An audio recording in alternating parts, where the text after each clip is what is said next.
इसका जो डिस्टेंस है ये डिस्टेंस रहेगा आपका 266 किलोमीटर, जो कई जगह आपके 226 किलोमीटर भी इंडिकेट होता है। हालांकि अभी हो सकता है जो लेटेस्ट जो अपग्रेड जो डेटाज हैं उसमें 266 माना गया हो और पुराने डेटाज के अकॉर्डिंग इसको 226 भी लिखा हुआ है, लेकिन अभी ज़्यादा करेक्ट आपको जो आंसर लेना है वो 226 किलोमीटर वाला इसमें लेना है। और उद्गम स्थान को भी इसमें इंडिकेट कर देना अपने को, नया स्यानवारा, नया स्यानवारा हिल्स, नया स्यानवारा की पहाड़ी, लोकेशन ब्रैकेट में लिख दीजिए सिरोही। इसके बाद में जो नीचे वाला पार्ट है लिटिल कचकारण,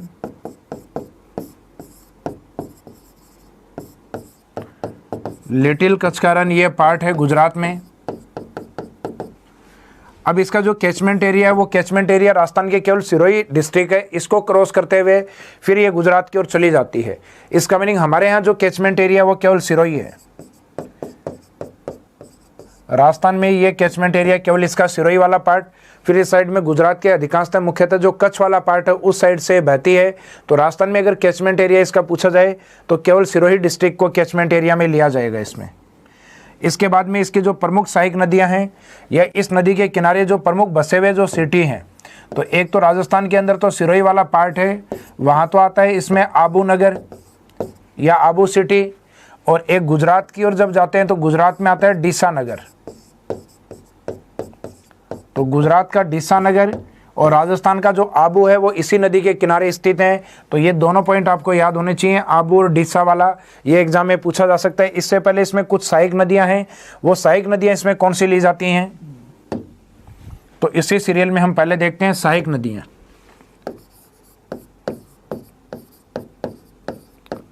सहायक नदियां हमने जो लूनी में पढ़ी थी, लूनी वाले जो वर्डिंग है उससे कुछ मिलते जुलते नाम इसमें रहेंगे। जैसे वहाँ पढ़ी थी आपने सूकड़ी और यहाँ पे रहेगी सूकली, सूकली जिसका एक दूसरा नाम और लिया जाता है सीपू रिवर। तो राजस्थान में अगर सूकली की जगह अड़ी वर्ड आता है, सूकड़ी आता है, तब तो रहेगा लूनी का पार्ट। और एक दूसरा वर्डिंग इसमें और आता है कुकड़ी।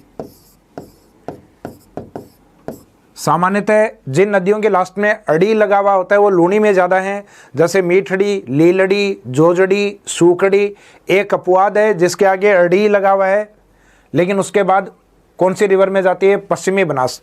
तो ये जो कुकड़ी वाली जो अड़ी वाली जो रिवर है ये पश्चिमी बनास में। तो इनमें से भी क्वेश्चन एग्जाम में पूछे जा सकते हैं।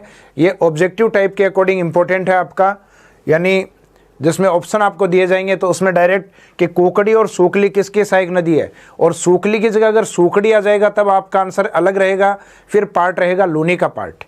अब इस नदी का संबंध जिन दो प्रमुख नगरों से है उनके बारे में भी आप नोट या विशेष में लिख सकते हो कि आबू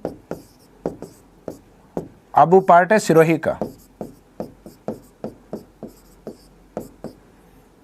आबू सिरोही, और दूसरा है डीसा नगर। तो डीसा नगर है गुजरात में।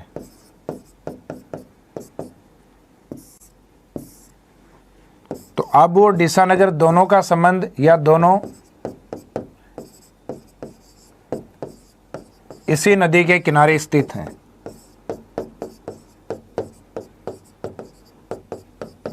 जैसा कि अपन ने मैपिंग में भी देखा है कि इसमें एक राजस्थान वाले एरिया में और एक दूसरा गुजरात की ओर है।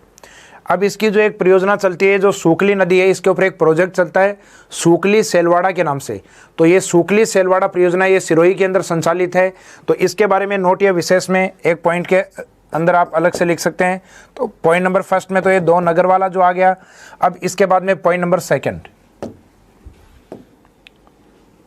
सेकंड में आप उस परियोजना को ले सकते हो जो इसके सहायक नदी के ऊपर है, सूकली पे सूकली सेलवाड़ा परियोजना। ये वाला जो प्रोजेक्ट है सूकली सेलवाड़ा, ये कई बार या कई बुक्स में आपको सूकड़ी भी लिखा हुआ मिलेगा, क्योंकि सूकड़ी नदी ज़्यादा प्रसिद्ध है लूनी वाली, लेकिन ये नाम सूकड़ी नहीं होके सूकली प्रोजेक्ट, सूकली का प्रोजेक्ट है सेलवाड़ा प्रोजेक्ट। तो सूकली सेलवाड़ा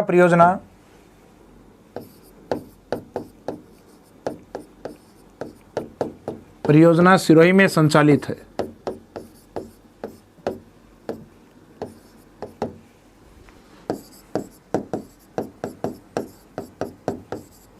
ये अपनी एक सिंचाई परियोजना या इरिगेशन प्रोजेक्ट के रूप में आता है, जो आपके एक नेक्स्ट टॉपिक पढ़ेंगे अपन, राजस्थान में सिंचाई परियोजना या बहुउद्देशीय परियोजनाएं, तो उसमें इस प्रोजेक्ट को देखेंगे हम। क्योंकि अधिकांशतः प्रोजेक्ट को अगर नदियों के साथ अटैच करके पढ़ रहे हैं तो बाद में इनको याद रखना आसान होता है। इसलिए जो प्रोजेक्ट जिन नदियों से जुड़े हुए हैं उन प्रोजेक्ट्स की चर्चा हम नदियों में भी करेंगे, और जो आपका जो इंडिविजुअल टॉपिक आएगा, अलग से जो टॉपिक आएगा, उसमें हम इनको थोड़ा विस्तार से देखेंगे। इसके बाद में पश्चिमी बनास के बाद अरब सागर के अंदर जो प्रमुख नदी बची है आपकी, वो बची है साबरमती। तो इसी सीरियल में हम आगे कंटिन्यू बढ़ते हैं।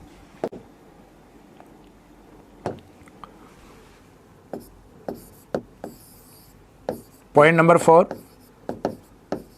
साबरमती नदी। साबरमती नदी में भी उन्हीं पॉइंट्स को अपने को कवर करना है। एक तो इसका उद्गम स्थान कौन सा है, उद्गम के बाद में ये नदी जहाँ जाके गिरेगी वो इसका लास्ट या डिस्चार्ज पॉइंट होगा संगम। उद्गम और संगम के बीच की जो डिस्टेंस होगी वो लेंथ ऑफ रिवर होगी, नदी की लंबाई होगी। नदी की लंबाई के बाद इसका जो कैचमेंट एरिया या जो अपवाह क्षेत्र इसका माना जाता है राजस्थान के अंदर, वो कौन सा है। उसके बाद इसमें देखेंगे सहायक नदियाँ, यानी उस कैचमेंट एरिया में बहते समय कौन सी नदी और नाले इस नदी से लिंक करते हैं या मिलते हैं, वो इसके ड्रेनेज सिस्टम में या इसके जो अपवाह क्षेत्र होगा उसके अंदर बहने वाले सहायक नदियों के रूप में कौन कौन से पार्ट हैं उनको देखा जाएगा। अब इसमें एक तो उद्गम स्थान कौन सा है, तो डायग्राम के अकॉर्डिंग इस रिवर को अगर हम देखें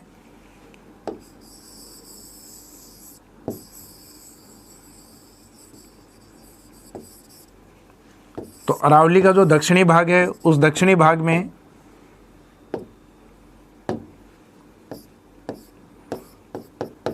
उदयपुर सिटी में एक पहाड़ी बोली जाती है पदराना हिल्स।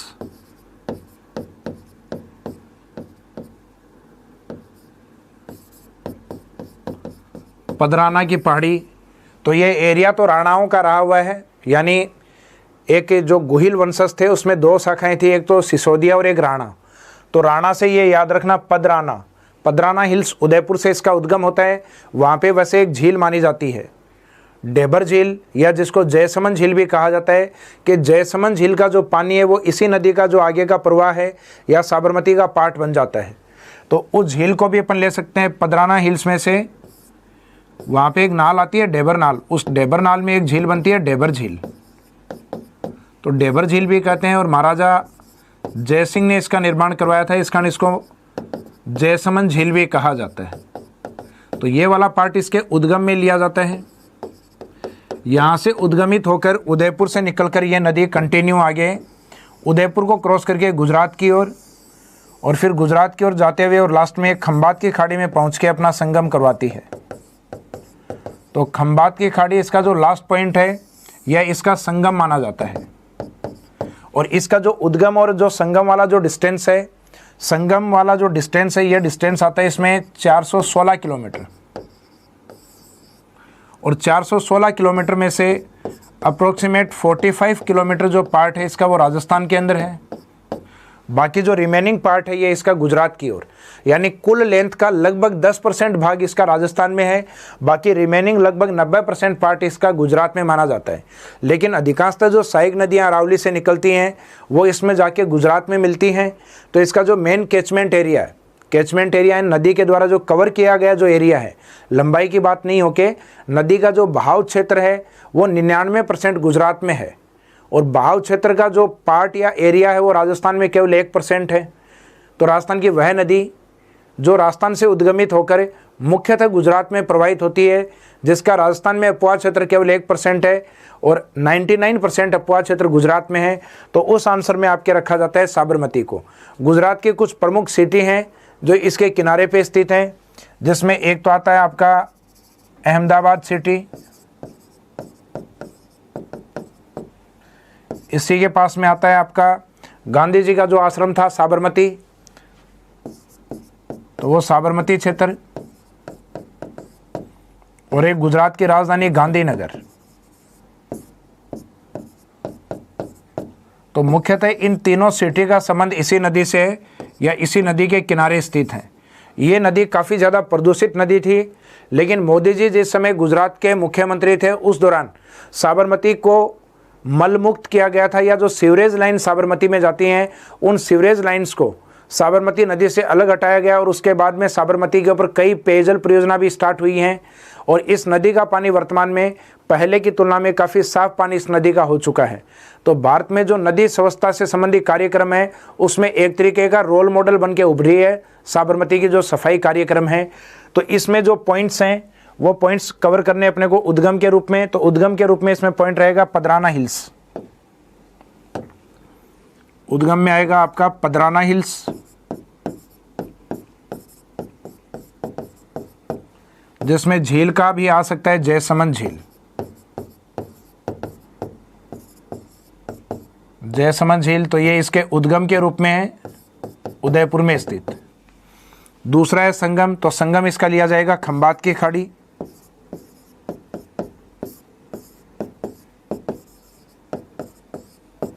खंबात की खाड़ी ये गुजरात का तटीय क्षेत्र है।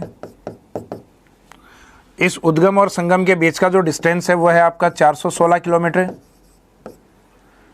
जिसमें 45 किलोमीटर राजस्थान में। फिर अपुआ क्षेत्र, तो अपुआ क्षेत्र में रहेगा ये उदयपुर के अंदर।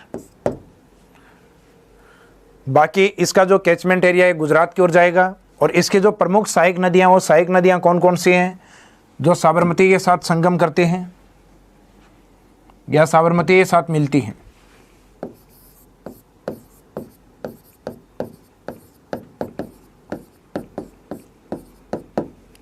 तो लूनी में जैसे जो सहायक नदियां थी उनको हमने ट्रिक्स में देखा था, माही वाली को भी एक ट्रिक्स लिया था, ए अन्ना चारपाई में सो जाए, एक वर्डिंग ऐसा देखा था अपन ने माही में।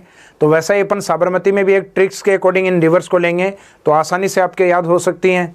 ट्रिक्स याद नहीं हो तो डायरेक्ट अपने को नदियों को याद रखना है। फिर तो इसमें सहायक नदियां जो हैं इनके नाम हैं वैसे हमें मावा चाहिए।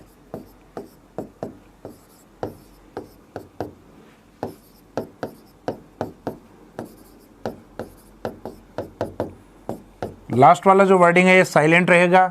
तो हमें वैसे हमें मावा चाहिए, तो कैसे चाहिए, तो इसका मीनिंग क्या होगा? तो वैसे मीनिंग रहेगा आपका वेत्रक। वेत्रक नाम की एक नदी है, से रहेगा सेई रिवर। नेक्स्ट है हैसे, तो हैसे मीनिंग रहेगा हतमती। फिर मे से मीनिंग रहेगा मेसवा रिवर। माँ से दो मीनिंग आएंगे आपके, एक तो मानसी और वा से रहता है वाकल। तो ये तो दोनों एक साथ बोली जाती है, मानसी वाकल। वाकल मुख्य नदी है और उसी में उसकी एक सहायक नदी मिलती है मानसी। तो मानसी कहीं ना कहीं आपकी साबरमती की उप सहायक नदियों में मानी जाती है। और एक माँ से एक मीनिंग एक नदी और लिया जाता है यहाँ पे माजम। माँ के आगे जम वर्ड और लगा देना माजम। तो माँ से दो मीनिंग रहेंगे, पहले तो मानसी वाकल बोलना है ताकि आसानी से याद हो जाए। फिर माँ का दूसरा मीनिंग माजम, मेशवा, हतमती, सेई और वेत्रक। इसमें आपको सेई वाला प्रोजेक्ट मैंने आपको करवाया था जवाई के अंदर। यह राजस्थान की पहली जल सुरंग भी है जिसको पाली ले जाके जवाई बांध से जोड़ा गया है। और राजस्थान के अंदर जो दूसरा वाटर टनल है या दूसरी जो जल सुरंग है वो मानसी वाकल को लिया गया है। तो ये दो जल सुरंग है। तो जनरली इन नदियों को एग्जाम में कम पूछा जाता है। तो एग्जामिनर पूछ सकता है तो मेसवा और माजम किसकी सहायक नदी हैं, या फिर क्वेश्चन आ सकता है वेत्रक और हतमती ये किसकी सहायक नदी हैं। तो यदि इन नदियों से कोई भी नदी पूछी जाती है एग्जाम में तो वो कौन से ड्रेनेज सिस्टम या कौन से नदी तंत्र से जुड़ी हुई मानी जाएगी, वो मानी जाएगी अपने साबरमती वाले पार्ट से। और इन नदियों के अलावा इसमें जो विशेष बिंदु बनते हैं, एक तो आपका जो साबरमती वाला पार्ट जो एक स्टेटमेंट मैंने आपको बताया था कि साबरमती का अधिकांश पार्ट गुजरात में है। राजस्थान की वह नदी जिसका उद्गम तो राजस्थान में है लेकिन अधिकांश पार्ट गुजरात में है। तो उस आंसर में आपको साबरमती लेना है। और एक राजस्थान के अभी दो टनल बने हुए हैं, दो जल सुरंग बनी हुई हैं।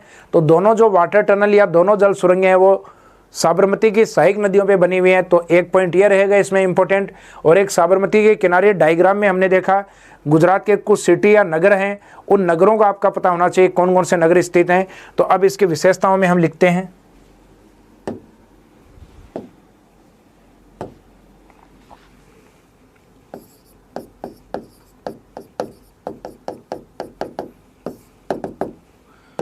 विशेषताओं में फर्स्ट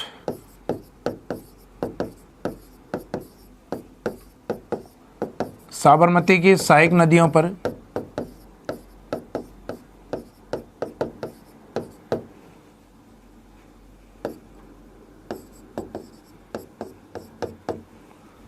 स्थित जल सुरंग,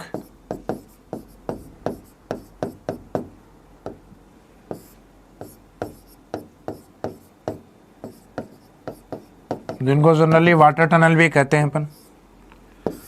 तो जल सुरंग इस पे दो हैं अपनी। तो अपनी पहली जल सुरंग जो ली जाती है इस पे सही जल सुरंग,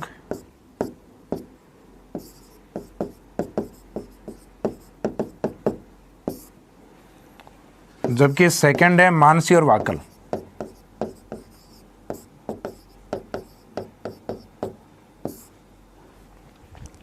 सही टनल वाला जो पार्ट है या इसका जो विस्तार माना गया है, ये माना गया है उदयपुर से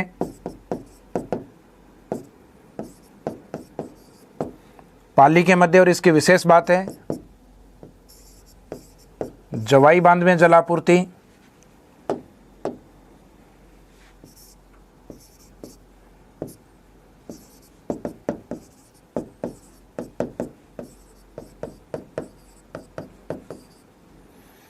दूसरा पॉइंट है राजस्थान की पहली जल सुरंग।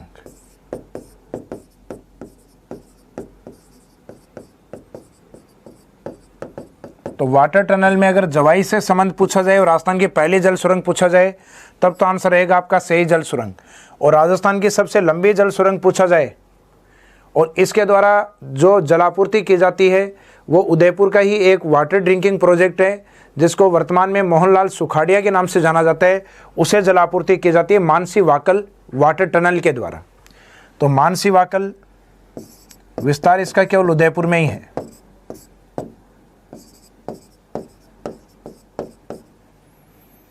और इसका जो उपयोग है इसके द्वारा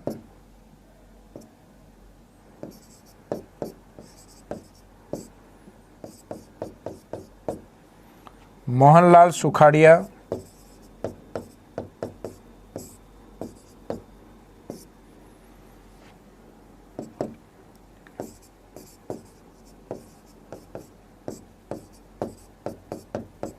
पेयजल परियोजना को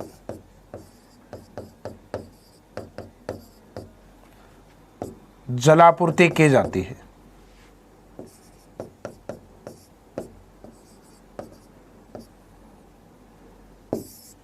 तो मुख्यतः मोहनलाल सुखाड़िया का अगर एग्जाम में आता है तो मोहनलाल सुखाड़िया प्रोजेक्ट है वो मानसी और वाकल से जुड़ा हुआ है, जो राजस्थान का लॉन्गेस्ट वाटर टनल भी माना जाता है। तो इसका दूसरा इंपॉर्टेंस है, जैसे ये था प्रथम जल सुरंग और ये है लंबी जल सुरंग। तो राजस्थान में अभी दो ही जल सुरंग है, पहली सही को और लंबी का दर्जा मानसी वाकल को। तो इसमें जो लंबी वाला पॉइंट है वो ऐड कर सकते हैं आप।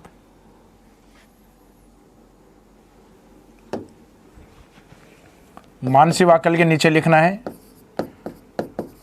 मानसी वाकल राजस्थान की सबसे लंबी जल सुरंग।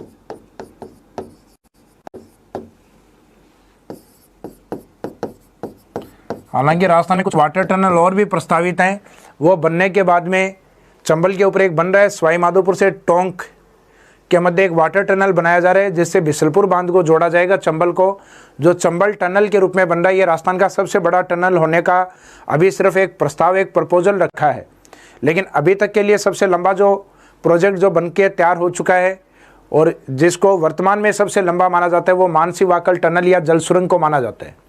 इसके बाद में आगे देखते हैं हम कंटिन्यू साबरमती के अंदर ही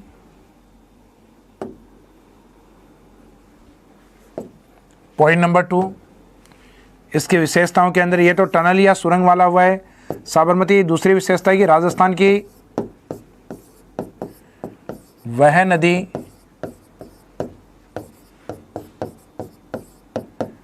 जिसका उद्गम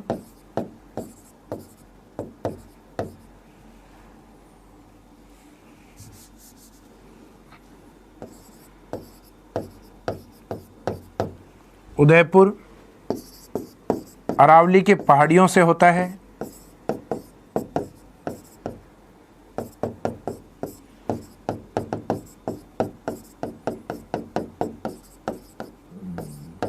किंतु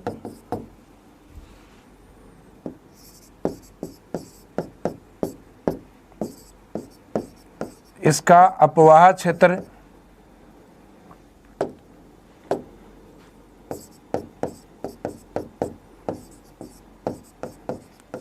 क्षेत्र मुख्यतः गुजरात में है।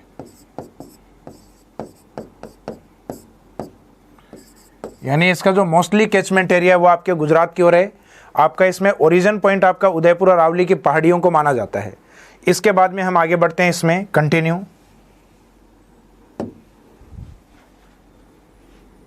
अब इसके किनारे जो बसे हुए शहर हैं उनके बारे में अगर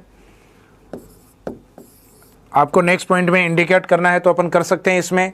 हालांकि डायग्राम वाला जो पार्ट है उसमें बताया भी था मैंने आपको। साबरमती नदी के किनारे स्थित प्रमुख शहर, साबरमती नदी के किनारे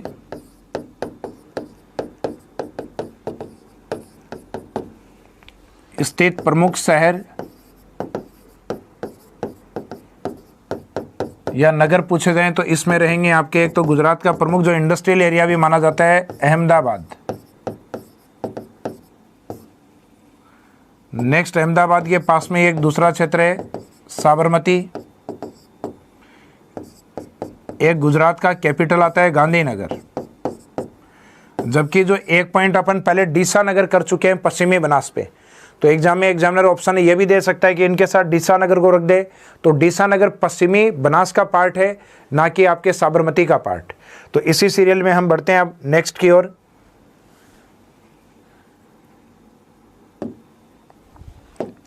राजस्थान के अंदर अपन ने जो स्टार्ट किया था अपवाह तंत्र वाला पार्ट, उस अपवाह तंत्र के अपन ने 3 पोर्शन स्टार्ट किए थे।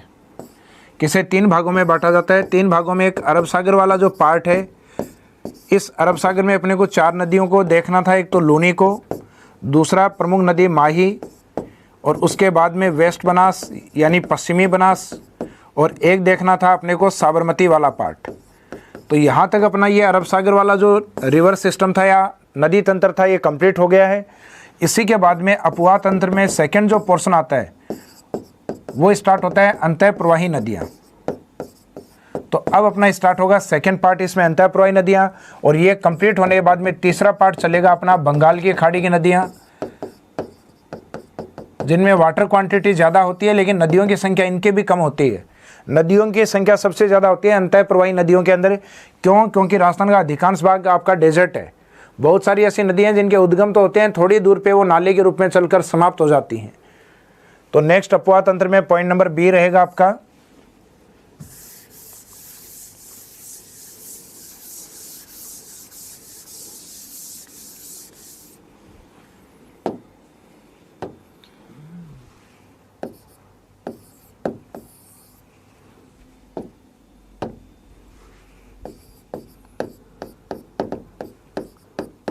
अंतः प्रवाही नदी। राजस्थान में अंतः प्रवाही नदियों की संख्या काफ़ी ज़्यादा है। 1000 से भी अधिक अंतः प्रवाही नदियाँ राजस्थान में हैं, लेकिन इसमें पढ़ने में लगभग अपने 10-11 नदियाँ ही आती हैं। तो वो 10-11 नदियों का डिटेल आपको पता होना चाहिए, जिसमें जो इम्पोर्टेंट रिवर्स हैं उनमें सबसे इम्पोर्टेंट अंतः प्रवाही नदी लिया जाता है घग्गर रिवर को। अंतः प्रवाही नदियों में सबसे इम्पोर्टेंट घग्गर नदी।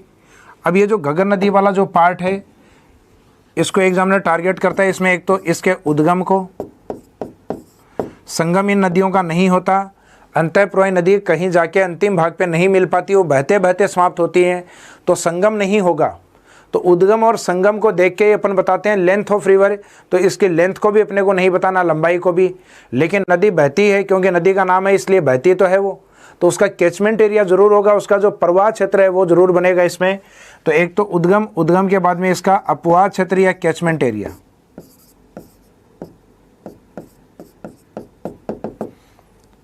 अपवाह क्षेत्र के बाद में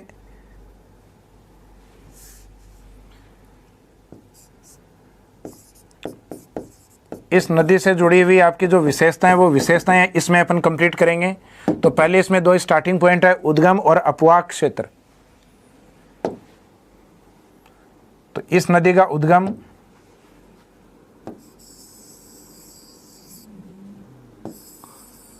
राजस्थान के उत्तर से हिमालय की सबसे दक्षिणी श्रृंखला गुजरती है शिवालिक।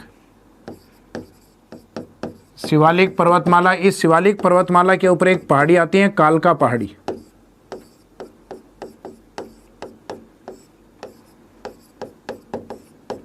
कालका पहाड़ी हिमाचल प्रदेश, और इस कालका पहाड़ी हिमाचल प्रदेश वाले पार्ट से, कालका पहाड़ी हिमाचल प्रदेश से पंजाब होते हुए, हरियाणा होते हुए राजस्थान में ये नदी एंट्री करती है, और जिस स्थान से ये एंट्री करती है उस स्थान का नाम है टीबी तहसील।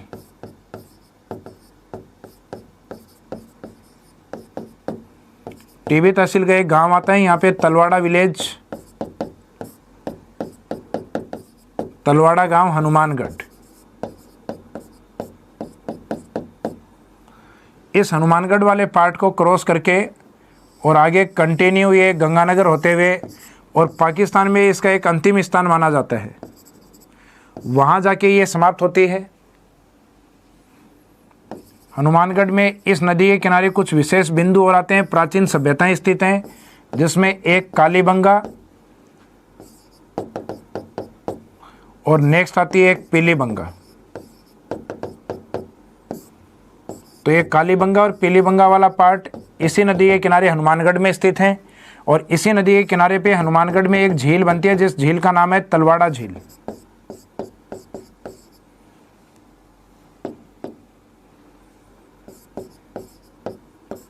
तलवाड़ा विलेज में, इसी एरिया के अंदर इसका पानी स्टे करता है, रुकता है, वहाँ बनने वाली झील को कहा जाता है तलवाड़ा झील। तो तलवाड़ा झील का संबंध भी मुख्यतः हनुमानगढ़ से ही है। तो तलवाड़ा लेक, कालीबंगा और पीलीबंगा ये इसी नदी के किनारे या इसी नदी पर स्थित हैं हनुमानगढ़ में। गंगानगर अनूपगढ़ वाले एरिया से होते हुए पाकिस्तान की ओर जाती है, और पाकिस्तान में जाकर ये समाप्त हो जाती है।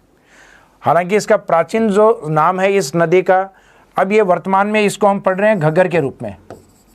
इसी नदी का जो प्राचीन प्रारूप है वो राजस्थान के अंदर जैसलमेर वाले पार्ट और इस साइड में जालोर वाले पार्ट से, इस साइड से होते हुए बहती थी और अरब सागर तक पहुंचती। वो प्राचीन प्रारूप था सरस्वती। तो इसी नदी का प्राचीन जो प्रारूप है वो सरस्वती, जिसका कुछ पानी अपने को जैसलमेर में देखने को मिलता है, जो अपने डेजर्ट एरिया में पड़ा था जलपट्टी के नाम से। तो ये जलपट्टी वाला जो पार्ट है ये हम पहले कंप्लीट कर चुके हैं इसमें। अब अपने को जो घग्गर वाला है ये अपने को कंप्लीट करना है।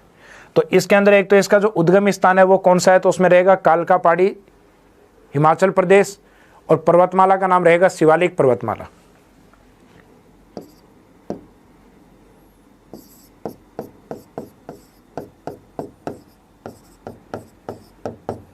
कालका पहाड़ी लोकेशन आगे रहेगी हिमाचल प्रदेश, और इसमें अगर पर्वतमाला पूछा है तो शिवालिक पर्वतमाला यानी हिमालय का दक्षिणी भाग।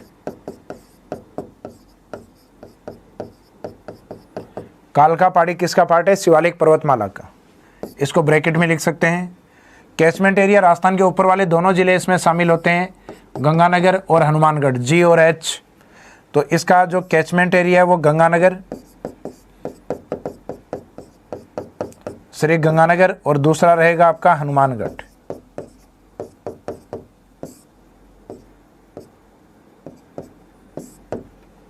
इसके बाद में ये जो नदी है इससे कुछ एक विशेषताएं जुड़ी हुई हैं, जिसमें एक तो आपका कालीबंगा पीलीबंगा वाला पार्ट, एक इसके किनारे तलवाड़ा झील वाला पार्ट, एक इस नदी का जो कैचमेंट एरिया होता है इसको कुछ विशेष नाम दिए जाते हैं, इसके अपवाह क्षेत्र को विशेष नाम दिए जाते हैं, वो विशेष नाम।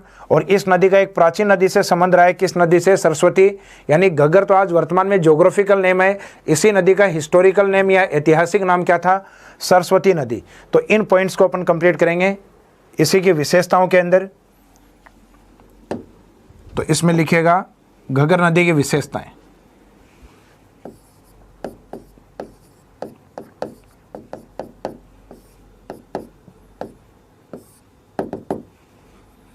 घग्गर नदी की विशेषताओं में पॉइंट नंबर फर्स्ट रहेगा इसके उपनाम, यानी घग्गर नदी के और कौन कौन से नाम इसमें आते हैं।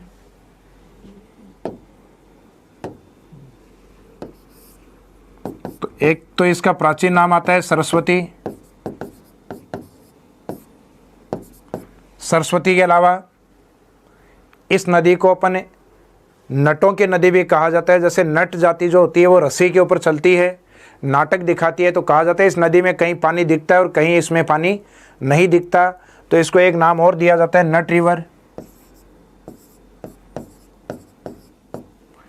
इस नदी में वर्तमान में पानी नहीं होने के कारण इसको डेड रिवर या मृत नदी का दर्जा भी दे दिया गया है।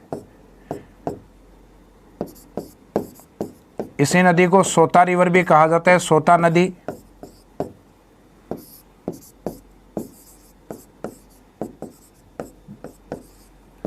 इसी नदी के लिए एक वर्डिंग दृष्टवती नदी, या इसको इस तरीके से भी लिख सकते हो, दृष्टवती रिवर के रूप में भी इसको जाना जाता है। एग्जाम में आजकल ये क्वेश्चन आ रहा है कि डेड रिवर किस नदी को कहा जाता है, तो डेड रिवर के रूप में, मृत नदी के रूप में किस नदी को जाना जाता है? घग्गर रिवर को जाना जाता है। इसके बाद में इसकी विशेषताओं में नेक्स्ट पॉइंट, ये तो वे इसके उपनाम। उपनाम के बाद में पॉइंट नंबर 2 आता है कैचमेंट एरिया।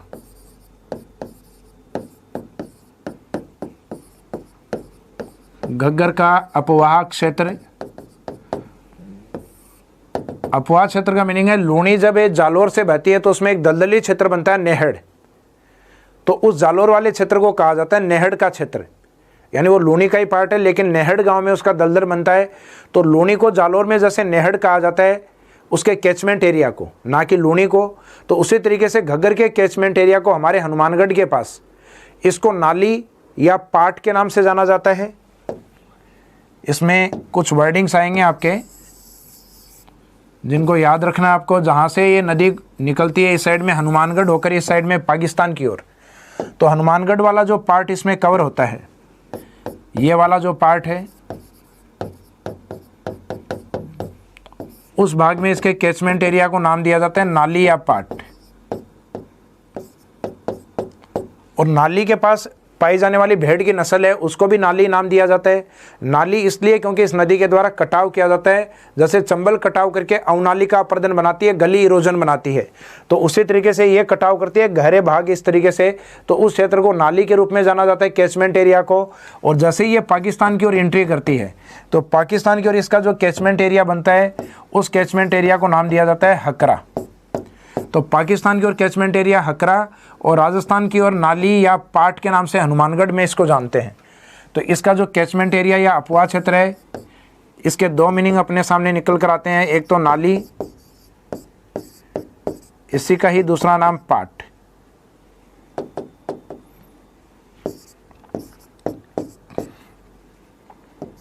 एक कैचमेंट एरिया इसका बोला जाता है हकरा।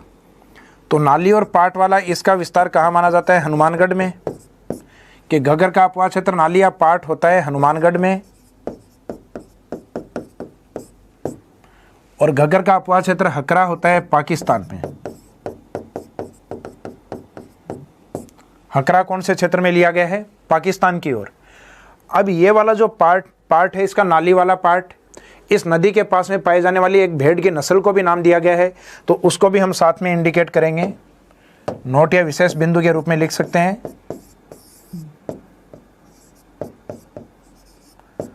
नाली अपवाह क्षेत्र के पास पाई जाने वाली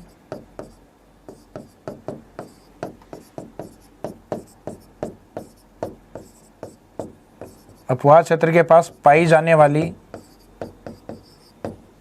भेड़ की नस्ल को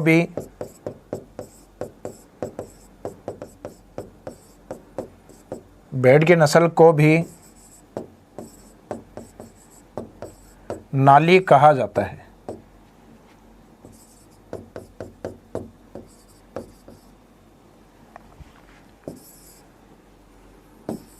ये वाला पार्ट।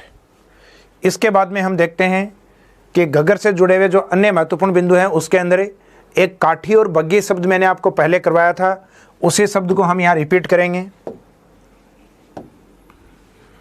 अर्ध शुष्क मरुस्थल के अंदर आपको करवाया था घग्गर बेसिन, और उस घग्गर बेसिन में एक शब्द लिखवाया था आपको काठी या बग्गी। तो काठी या बग्गी जो घग्गर मैदान में पाई जाने वाली चिकनी और उपजाऊ मिट्टी है उसके लिए शब्द यूज होता है। जैसे अपने ग्रामीण क्षेत्रों में काठी या काठेड़ी कहते हैं चिकनी मिट्टी को, तो घग्गर बेसिन में पाई जाने वाली चिकनी मिट्टी। और नदी बेसिन में है तो ये तय है उपजाऊ मिट्टी है, तो घग्गर बेसिन में पाई जाने वाली चिकनी है उपजाऊ मिट्टी।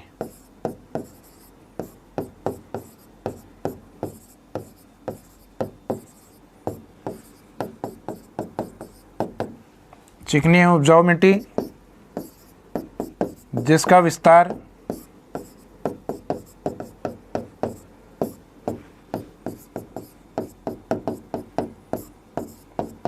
श्री गंगानगर एवं हनुमानगढ़ में है।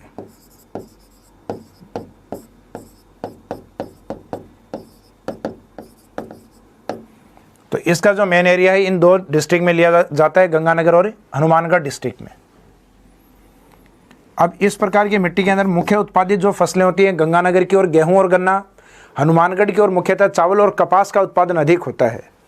तो इस क्षेत्र में जहाँ ये मिट्टी पाई जाती है, इस क्षेत्र में गेहूं, गन्ना,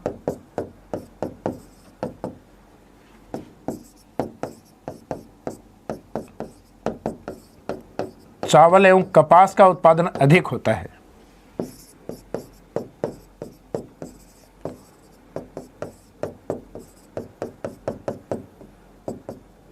इस क्षेत्र में सिंचाई की सुविधा वो इंदिरा गांधी नहर के कारण होने के कारण गेहूं, गन्ना, चावल और कपास बड़े स्तर पे उत्पादित होने लग गए।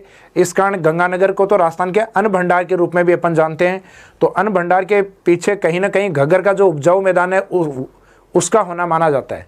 बाकी आपकी इंदिरा गांधी नहर तो जैसलमेर तक भी पहुंच गई, और जैसलमेर तो बड़ा जिला है, वहाँ उत्पादन और भी ज़्यादा हो सकता है, लेकिन कोई उपजाऊ मिट्टी या किसी उपजाऊ नदी का मैदान उस क्षेत्र में स्थित नहीं है।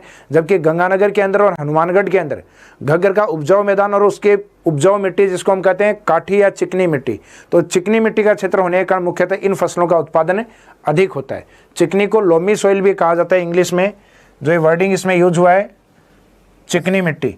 इस चिकनी के लिए एक शब्द यूज होता है अलग से, लोमी सॉइल।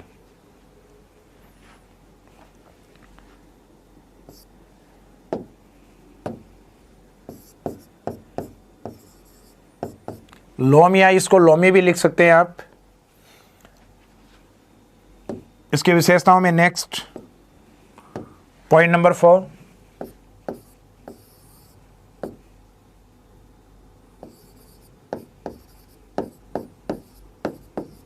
घग्गर नदी के प्राचीन मार्ग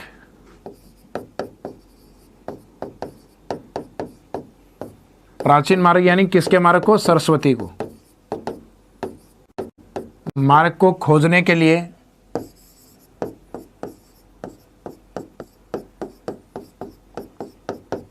दो व्यक्तित्व हैं जिनको नियुक्त किया गया था। एक तो श्री राम वाड्रे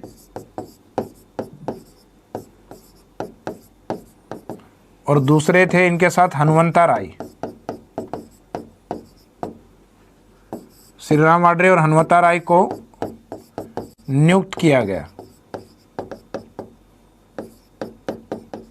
तो इसके प्राचीन मार्ग को खोजने के लिए जिन व्यक्तियों को अपॉइंटेड किया गया था वो थे श्री राम वाड्रे और दूसरे थे हनुमंता राय।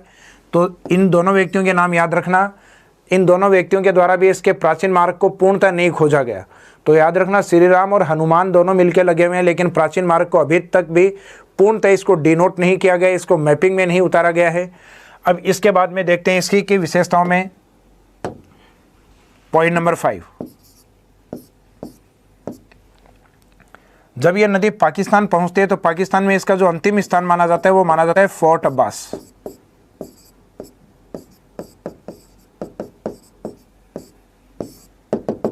यानी इसका जो लास्ट पॉइंट पाकिस्तान में लिया गया है तो फोर्ट अब्बास पाकिस्तान में घग्गर नदी का अंतिम स्थान।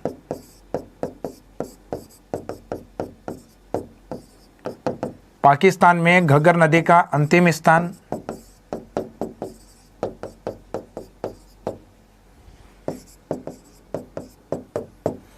एक इस नदी की विशेषता यह है कि हिमालय में हमारे यहाँ राजस्थान में घग्गर के अलावा ऐसी कोई नदी नहीं है जो राजस्थान से जुड़ी हुई हो।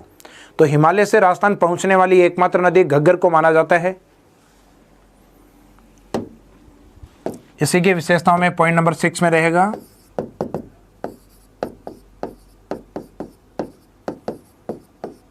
हिमालय से राजस्थान पहुंचने वाली एकमात्र नदी।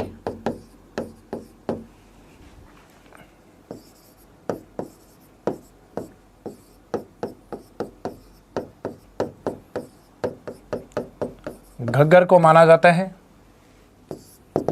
और अंतः प्रवाह की राजस्थान की जितनी भी नदियां हैं उसमें एकमात्र ऐसी नदी है जो अदर स्टेट से आती है, हमें क्रॉस करती है, इंटरनेशनल बाउंड्री को क्रॉस करती है, रेड क्लिफ को, और उसके बाद पाकिस्तान चली जाती है।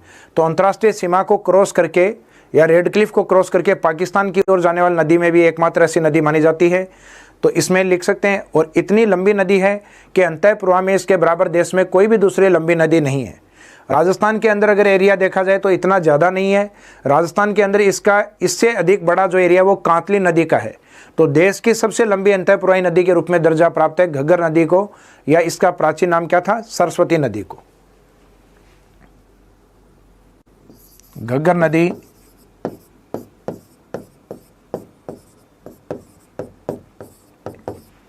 देश की सबसे लंबी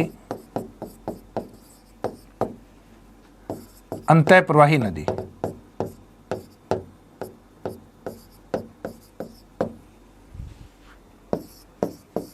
तो देश की सबसे लंबी अंतःप्रवाही नदी के रूप में घग्गर को लिया गया है।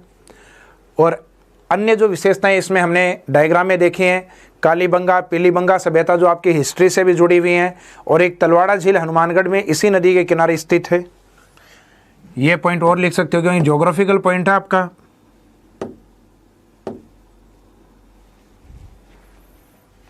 पॉइंट नंबर 8, तलवाड़ा झील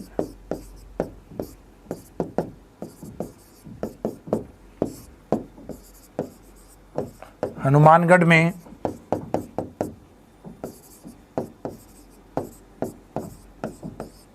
घग्गर नदी पर निर्मित।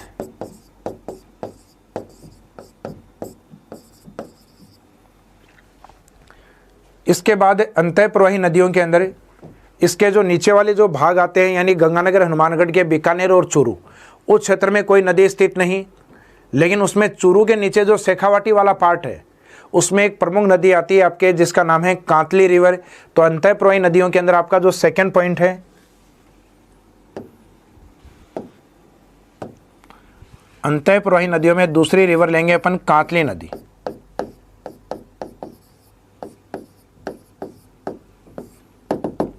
कांतली नदी में जिन पॉइंट्स को अपने को कवर करना है, एक तो कांतली का जो ओरिजिन पॉइंट है, यानी कांतली का जो उद्गम है, कहाँ से नदी निकलती है। फिर कांतली का जो मेन कैचमेंट एरिया है, यानी ये नदी किस एरिया से बहती है, उसको देखेंगे। और फिर इस नदी से कुछ विशेषताएं जुड़ी हुई हैं, उनको देखेंगे अपन। तो राजस्थान के अंदर या मैपिंग के अकॉर्डिंग इस नदी को अगर देखें अपन,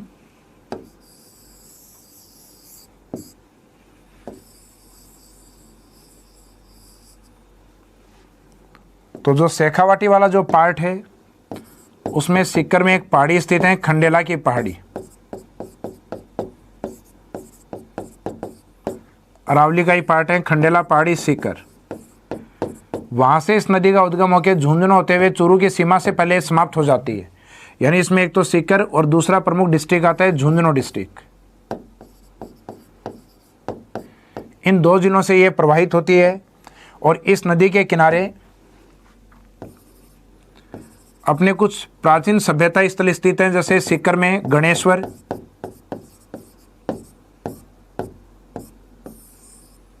और यहाँ झुंझुनू की ओर सुनारी सभ्यता। गणेश्वर वाला जो पार्ट आता है, गणेश्वर सभ्यता नीमका थाना, और सुनारी वाला आता है खेतड़ी की ओर, झुंझुनू के खेतड़ी नगर की ओर, खेतड़ी की ओर स्थित है। जबकि गणेश्वर वाला है ये नीमका थाना सीकर में स्थित है। तो इन प्राचीन दो सभ्यताओं से भी इस नदी का संबंध रहा है। और इस नदी के दोनों ओर प्राचीन समय में तंवर वंश का शासन रहा है, तंवर वंश शासित क्षेत्र रहा है।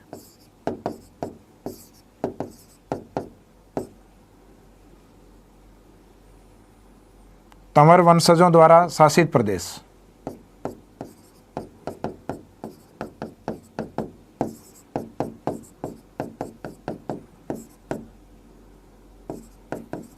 और तंवरों द्वारा शासित प्रदेश होने के कारण इस नदी का जो कैचमेंट एरिया या जो क्षेत्र है उसके लिए एक शब्द यूज होता है तोरावाटी। तो तोरावाटी क्या है? तो तोरावाटी कांतली का अपुआ क्षेत्र या कैचमेंट एरिया है। क्यों? क्योंकि इस क्षेत्र के आसपास तंवर वंशजों का डायनेस्टी एरिया या उनके वंशजों का जो रूल्ड एरिया माना जाता है, यानी उनके द्वारा शासित क्षेत्र माना जाता है। अब इसी के अंदर अपन देखते हैं, पॉइंट्स को फुलफिल करते हैं अपन। कांतली नदी का उद्गम, तो उद्गम वाला पॉइंट तो आएगा अपना खंडेला की पहाड़ी।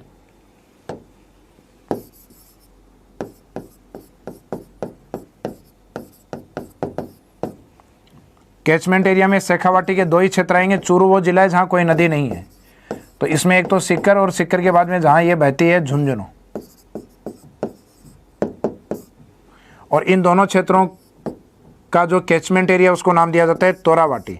तो इसी के नोट या विशेष बिंदु में आप लिखेंगे तोरावाटी। ये तोरावाटी शब्द मैंने आपको पहले बताया भी है। तोरावाटी राजस्थान में कांतली नदी के अपवाद क्षेत्र को कहा जाता है, जिसमें सीकर झुंझुनू शामिल है।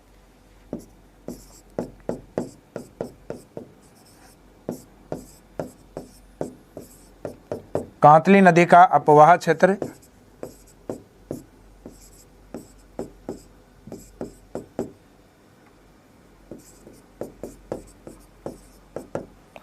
जिसमें सीकर एवं झुंझुनू शामिल है। ये ऊपर लिखे हुए हैं जिले वैसे तो।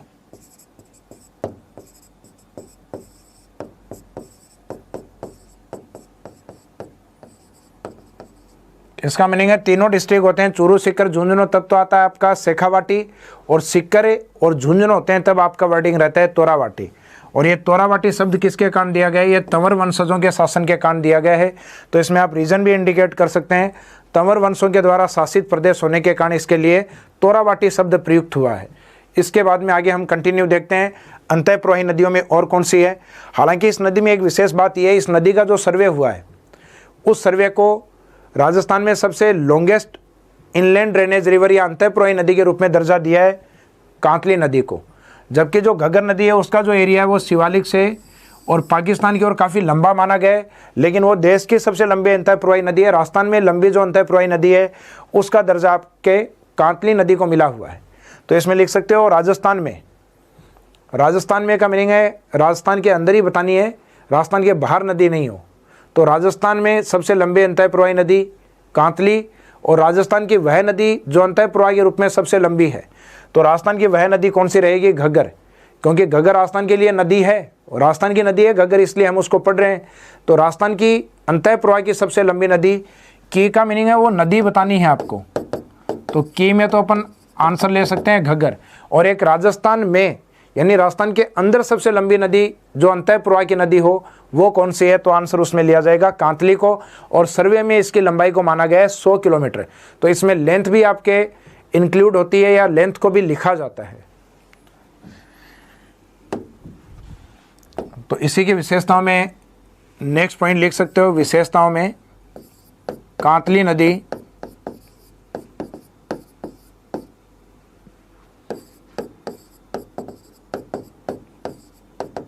राजस्थान में सबसे लंबी अंतःप्रवाही नदी है।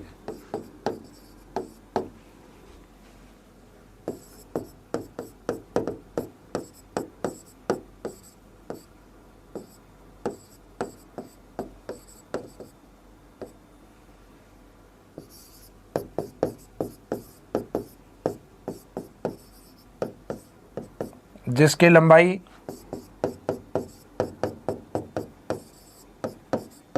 लगभग 100 किलोमीटर है या अप्रोक्सीमेट 100 किलोमीटर। तो इसकी जो लेंथ ली जाती है वो 100 किलोमीटर के आसपास ली जाती है, जबकि घग्गर की जो लेंथ है वो इंडिकेट नहीं की जाती। हालांकि सर्वे के बाद अगर किसी बुक्स या करंट डेटा में आपको मिले तो वो आप अपने नोट्सों में इंडिकेट कर सकते हो, लिख सकते हो। हालांकि कई बुक्स में उसकी जो लेंथ दी गई है वो 1400 और कुछ किलोमीटर दी गई है, 1465, 1460। वो सरस्वती नदी की लेंथ है जो शिवालिक से लेकर अरब सागर तक पहुंचती थी। तो वर्तमान में जो घग्गर की लेंथ है उसको इंडिकेट नहीं किया गया है। इसके बाद में हम बढ़ते हैं आपकी जो अंतःप्रवाही नदी है उसमें नेक्स्ट नदियों पर। तो उसमें नेक्स्ट रहेगा आपका पॉइंट नंबर 3 बाणगंगा नदी।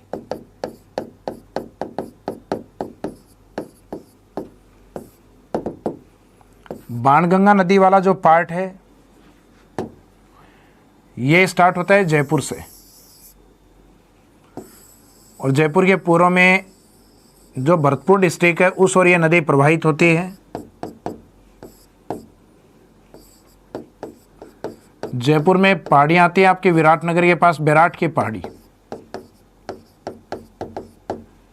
बैराट की पहाड़ी जयपुर से ये नदियाँ निकलती हैं। इन नदियों के पीछे एक कहावत मानी जाती है कि अर्जुन के द्वारा बैराट की पहाड़ियों को बाणों से भेदा गया था और बाणों के भेदने से निकला हुआ जो पानी है या जो जलधारा है उसको नाम दिया गया था अर्जुन की गंगा, या बाणों से निकले हुए पानी को कहा गया था बाण गंगा। और यहाँ से ये प्रवाहित होता हुआ दौसा को क्रॉस करते हुए और ये पहुँचता है भरतपुर।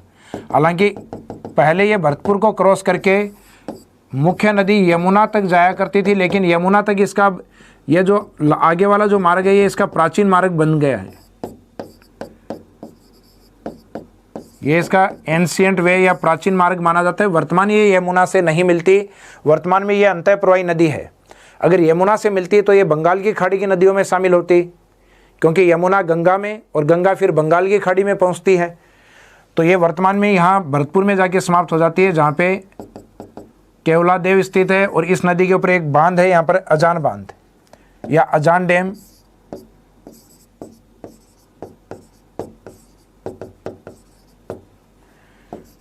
इसी नदी पे एक डैम जो सूख चुका है जयपुर की ओर, रामगढ़ बांध। तो रामगढ़ बांध, इसमें जयपुर, अजान बांध, केवलादेव, भरतपुर। तो ये दो डैम है जो इस नदी में पूछे जाते हैं। तो इस नदी का एक तो ऐतिहासिक कहावतों से भी इसका लिंक रहा है, अर्जुन की गंगा भी इसको बोला जाता है। और ये नदी बहते हुए समाप्त हो जाती है, इसको रुंडित नदी का दर्जा भी प्राप्त है। एक वो नदियाँ जो मुख्यतः पहले तो किसी न किसी ड्रेनेज सिस्टम का हिस्सा थी, लेकिन वर्तमान में अंतःप्रवाही नदी में शामिल आ गई, या वो अपनी मुख्य नदी में गिरने से पहले अगर समाप्त हो गई हैं, तो इसका मीनिंग है ये रुंडित नदी के रूप में है, ये बी हेडेड रिवर के रूप में। बी हेडेड का मीनिंग होता है जो मुख्य नदी में गिरने से पहले समाप्त हो जाए। इस वर्डिंग्स को हम लिखेंगे। तो जो बाणगंगा रिवर है, इसमें जो इम्पोर्टेंट जो पॉइंट्स हैं, इन इम्पोर्टेंट पॉइंट्स के अंदर एक तो उद्गम स्थान, यानी नदी निकलती कहाँ से, तो नदी निकलती है विराट या विराटनगर की पहाड़ियाँ या बैराट की पहाड़ियाँ।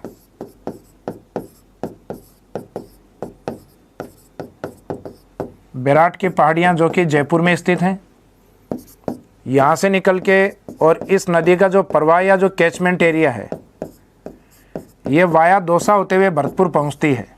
तो कैचमेंट एरिया एक तो जहाँ से निकलेगी वो जिला जयपुर, एक जिस बीच में जिस जिले को कवर करेगी दौसा, और दौसा के बाद में पूर्व में जिस जिले में ये पहुँचेगी भरतपुर।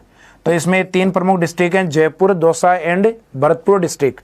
और भरतपुर में इसके ऊपर जो झील या बांध बना हुआ है उसका नाम है अजान डैम या अजान बांध।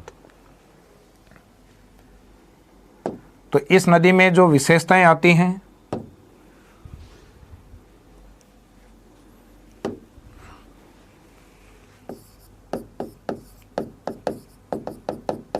कौन कौन सी विशेषताएं इस नदी में शामिल हैं, तो एक तो इस नदी के कुछ उपनाम आते हैं आपके, ये उपनाम आपको याद होने चाहिए।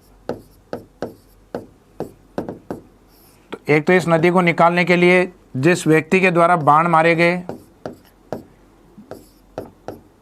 अर्जुन, इस कारण इसको अर्जुन की गंगा।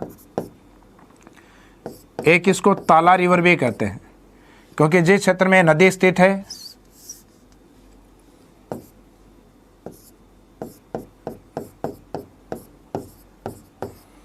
उस क्षेत्र में एक ताले वाले बाबा प्रसिद्ध है, और उसी ताला क्षेत्र के नज़दीक से बने कारण इसको ताला नदी भी कहा जाता है। तीसरा इसका जो मीनिंग है, ये एक ज्योग्राफिकल वर्डिंग है जिसका मीनिंग होता है रुंडित नदी।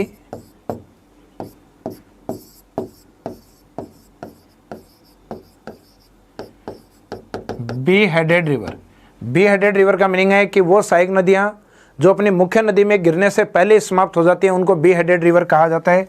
तो रुंडित नदी है, यहाँ से अच्छा क्वेश्चन बनता है इसमें, और ये क्वेश्चन एग्जाम में आ भी चुका है एक दो बार। राजस्थान की रुंडित नदी का दर्जा किसको दिया गया है, तो रुंडित नदी का दर्जा राजस्थान के अंदर बाणगंगा को दिया गया है। रुंडित नदी का मीनिंग क्या है, वह नदी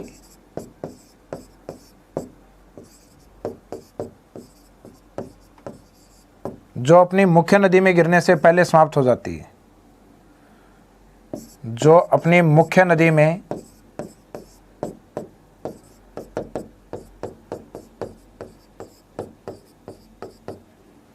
गिरने से पहले समाप्त हो जाती है।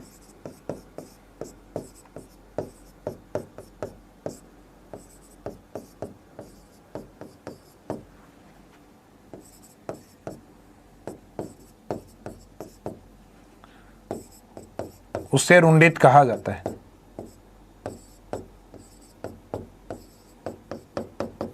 हालांकि ये दर्जा बाणगंगा को 2012 में ही मिला है। उससे पहले बाणगंगा को माना जाता था यमुना की सहायक नदी यानी बंगाल की खाड़ी की नदियों में। तो रुंडित नदी का एक मीनिंग आपको पता होना चाहिए, क्योंकि ज्योग्राफिकल वर्डिंग है रुंडित।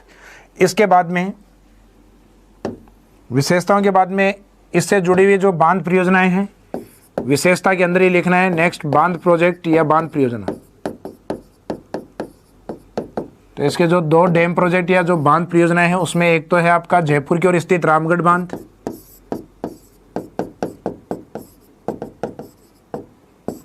दूसरा आता है आपका केवलादेव के अंदर स्थित अजान बांध।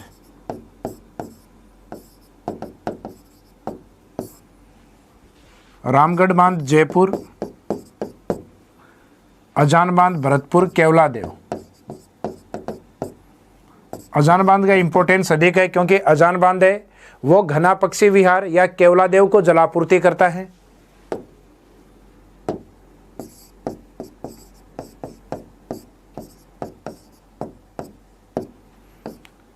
केवलादेव या घना पक्षी विहार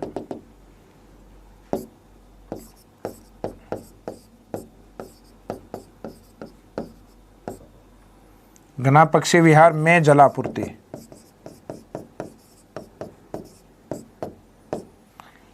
अब इस बांध में जब पानी की कमी होती है अजान बांध, क्योंकि काफ़ी बड़े स्तर पे पानी की आपूर्ति होती है घना पक्षी विहार वाला जो पार्ट है उसमें, लेकिन आजकल बाणगंगा नदी है वो अपना मौलिक स्वरूप खो चुकी है, समाप्त कर चुकी है।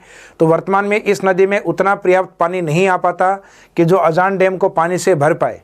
तो इस अजान बांध में जैसे पानी की कमी होती है,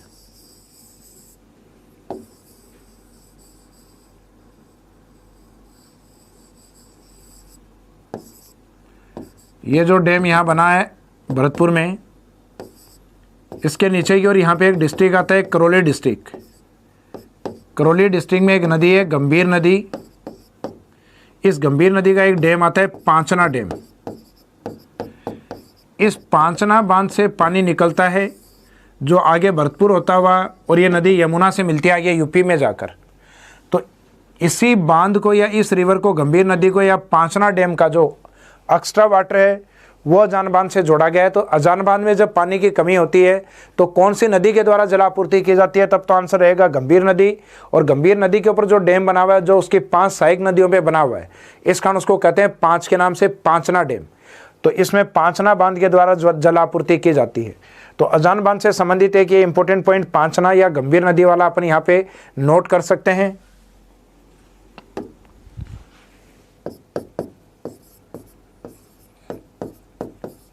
अजान बांध ब्रैकेट में भरतपुर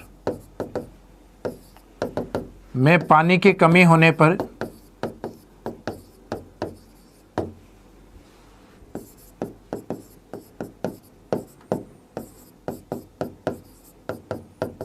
जलापूर्ति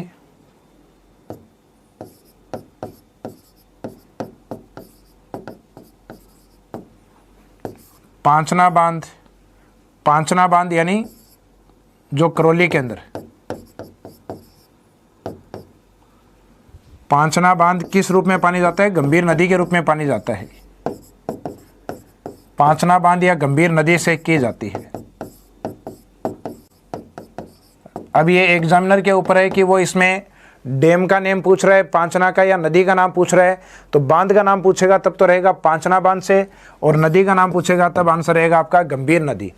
एक नदी अपने चित्तौड़गढ़ की ओर भी आती है, जो बेड़च की सहायक नदी है, उस नदी का नाम है गंभीरी नदी।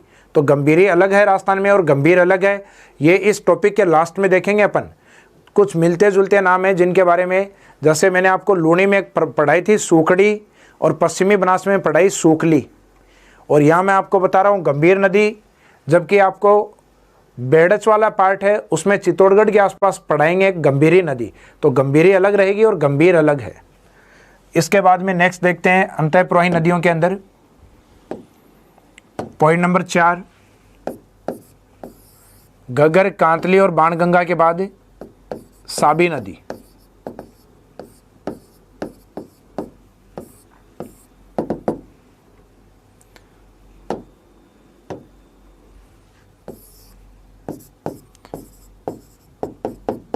साबी नदी में एक तो उद्गम और एक इसका जो कैचमेंट एरिया होगा या जो अपवाह क्षेत्र होगा ये कौन सा है ये देखेंगे अपन। अरावली के अंदर जयपुर की ओर एक पहाड़ियां करवाई थी आपको जिनका नाम है सेवर।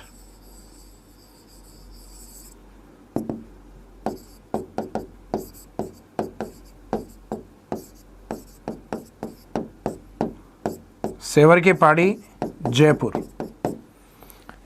इन पहाड़ियों से निकलकर यह नदी मुख्यतः अलवर का कोना लेते हुए और हरियाणा का जो मैदानी भाग है गुड़गांव मैदानी भाग,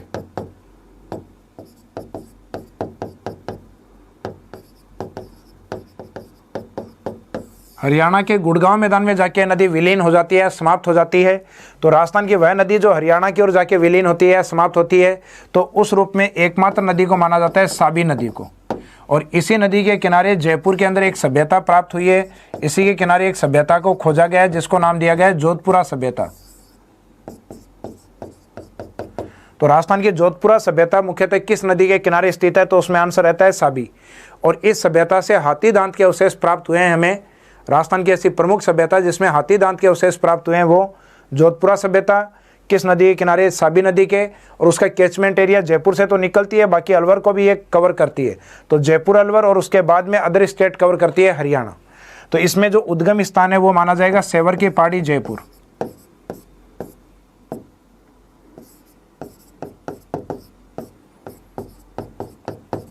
सेवर की पहाड़ी जयपुर इसका ओरिजिन पॉइंट है, उद्गम स्थान है। इसका कैचमेंट एरिया जो लिया गया है या इसका जो उद्गम स्थान या जो अपवाह क्षेत्र जो लिया गया है उसमें उद्गम स्थान और एक अलवर, ये दो पार्ट इसमें शामिल होंगे। उद्गम में जयपुर और दूसरा जो कैचमेंट एरिया वाला पार्ट है उसमें शामिल रहेगा इसमें अलवर। इसके बाद में सभ्यता से इसका जो संबंध है वो पार्ट, और एक हरियाणा के गुड़गांव मैदान में विलीन होती है। अगर यहाँ से भी स्टेटमेंट दिया जा सकता है एग्जाम में कि राजस्थान की वह नदी बताइए जो गुड़गांव मैदान में जाके विलीन होती है, तो आंसर रहेगा साबी। या जोधपुरा सभ्यता का विकास किस नदी के किनारे हुआ था, साबी। तो इसकी विशेषताओं में ये 2 पॉइंट जुड़े रहेंगे आपके।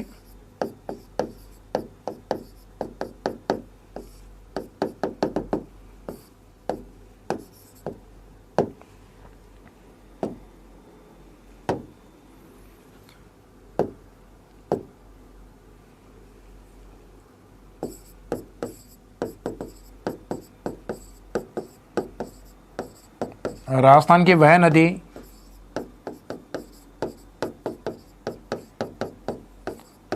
जो हरियाणा के गुड़गांव मैदान में समाप्त होती है।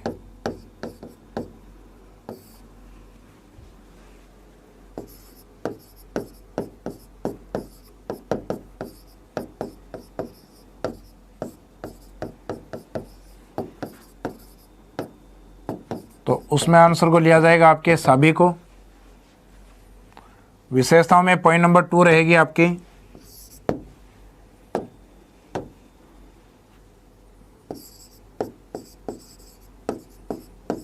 नाम तो जोधपुरा है लेकिन लोकेशन जयपुर है। जोधपुरा सभ्यता ब्रैकेट में जयपुर।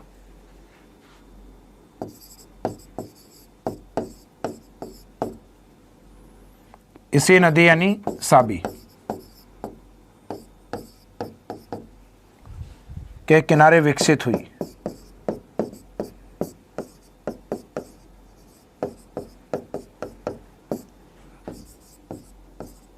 वर्तमान में ये नदी है, ये भी अपने आप में एक अंतःप्रवाही नदी के रूप में है। पहले शायद ये यमुना की सहायक नदियों के रूप में रही हों क्योंकि इनके डायरेक्शन यमुना की ओर है। तो एक अनुमान यही लगाया जाता है कि यमुना की सहायक नदियाँ हरियाणा के आसपास का जो मैदानी भाग है ऊपर उठने के बाद इन नदियों का उस साइड में प्रवाह नहीं हो पाया, कुछ नदियाँ पहले ही समाप्त होने लग गई। तो इसके बाद में हम देखते हैं जो जयपुर से निकलने वाली जो अंतःप्रवाही नदियाँ हैं, 2 प्रमुख नदियाँ बाणगंगा और साबी अपने कंप्लीट कर ली, जबकि एक नदी और भी है जो कि आपको मनोहरपुर की पहाड़ियों से करवाई थी। तो अरावली में जो 3 प्रमुख पहाड़ियाँ और 3 नदियाँ जयपुर में करवाई थी, उन नदियों के स्टार्टिंग नेम और पहाड़ी का स्टार्टिंग नेम आपस में मैच होता है। जैसे कि अभी आपने देखा सेवर, उसमें सह से रहेगा साबी। इससे पहले देखा था अपन ने बैराट, उसमें बै से था अपना बाणगंगा। अब एक मनोहरपुर और आएगा जहाँ से नदी रहेगी मेंथा, लेकिन उसको पढ़ेंगे अपन सांबर झील की जो अंतःप्रवाही नदियाँ हैं उनके रूप में, जहाँ कई नदियाँ एक साथ आपकी कवर होंगी। इसके बाद में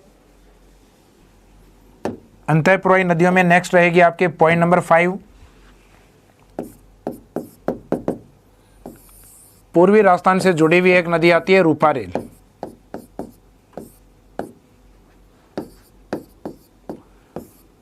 रूपारेल जिसका एक दूसरा नाम और है वराहा रिवर, इसको वराहा नदी भी कहा जाता है।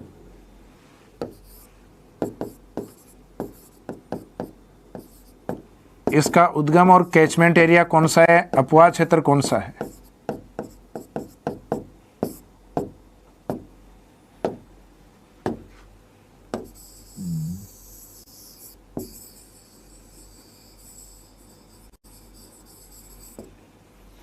तो ये अलवर वाला जो पार्ट है,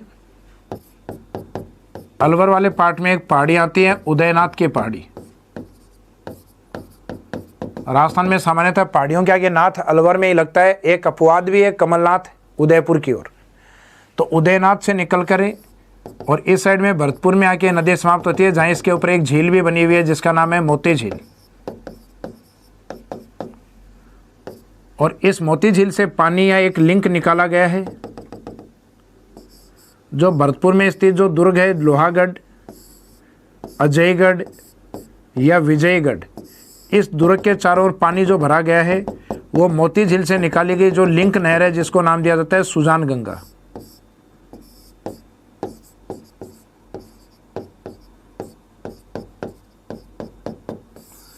तो यहाँ सुजान गंगा क्या है, तो सुजान गंगा सिर्फ एक लिंक है जो मोती झील और लोहागढ़ को जोड़ती है। ये वाला जो पार्ट है ये लोहागढ़, तो मोती झील और लोहागढ़ को जोड़ने वाला जो लिंक है उस लिंक को क्या कहा जाता है, सुजान गंगा। मोती झील क्या है, तो मोती झील जो रूपारेल नदी है उसके ऊपर बना हुआ भाग है भरतपुर में, जो पहले भरतपुर में पेयजल के रूप में होने के कारण और वर्तमान में इससे बड़े स्तर पर सिंचाई की जाती है, क्योंकि पानी बहुत ज़्यादा साफ़ नहीं है, इस कारण इसके पानी को ज़्यादातर अब सिंचाई में काम में लिया जाता है। इसे लाइफ लाइन ऑफ भरतपुर के नाम से भी जाना जाता है। भरतपुर की जीवन रेखा का दर्जा इसको प्राप्त है मोती झील को। तो मोती झील वाली जो लोकेशन है ये भरतपुर में। तो आपके दो कंटिन्यू जिले आते हैं ए और बी, यानी अलवर और भरतपुर की नदी माना जाता है इसको। तो कैचमेंट एरिया में रहेगा अलवर भरतपुर और उद्गम में रहेगा उदयनाथ की पहाड़ी।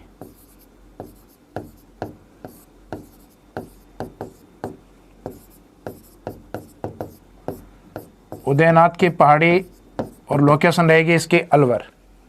उसके बाद इसका जो कैचमेंट एरिया है उसमें एक तो अलवर वाला पार्ट और एक सेकंड इसमें शामिल है भरतपुर। तो ये अलवर और भरतपुर वाला जो पार्ट है वो इसका कैचमेंट एरिया माना गया है, मुख्य अपवाह क्षेत्र माना गया है। और इससे जुड़ी हुई कुछ विशेषताएं जो मैंने आपको बताई हैं सुजान गंगा और मोती झील वाली,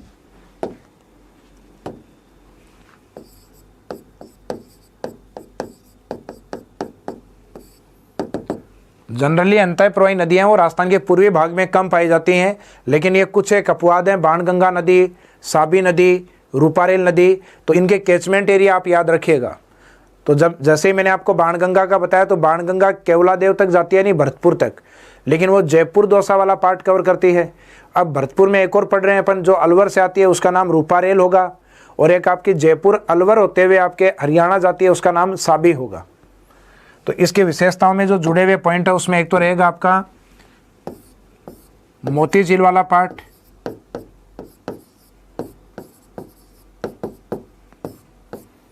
मोती झील वाला पार्ट यानी भरतपुर।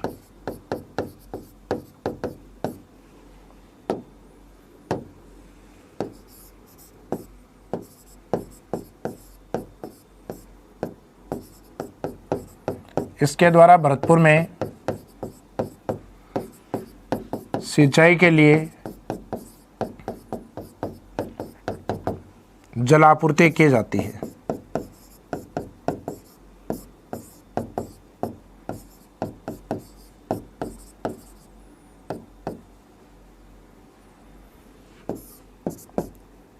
इस कारण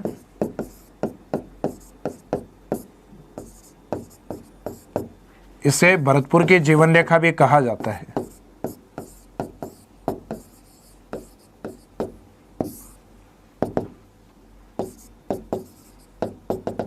मीनिंग है लाइफ लाइन ऑफ भरतपुर,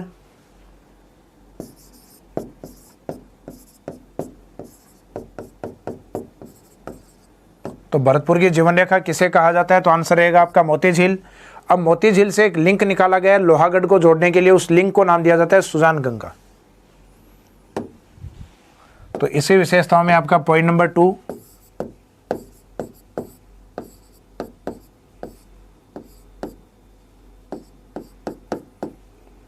2 रहेगा सुजान गंगा।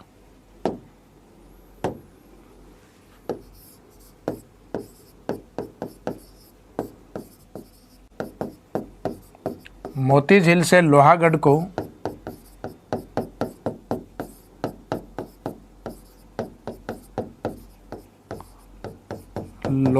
जोड़ने वाला लिंक या चैनल, लिंक या वाटर चैनल। तो लिंक और वाटर चैनल क्या कहलाएगा? ये लिंक या वाटर चैनल कहलाएगा आपका सुजान गंगा, जो मोती झील से स्टार्ट होकर और लोहागढ़ भरतपुर तक पहुंचता है। तो आपकी जो अंतःप्रवाही नदियां हैं, लगभग ये 6 नदियां आपकी कंप्लीट 5 नदियां आपकी कंप्लीट हो गई हैं। अब पूर्वी राजस्थान के बिल्कुल अपोजिट डायरेक्शन में है, राजस्थान के पश्चिम में। उस नदी को नाम दिया जाता है, जो कि आपकी शेखावाटी की कांतली से मिलता जुलता नाम रहेगा, कांकने या काकनी नदी। तो नेक्स्ट अंतःप्रवाही नदी रहेगी पॉइंट नंबर 6,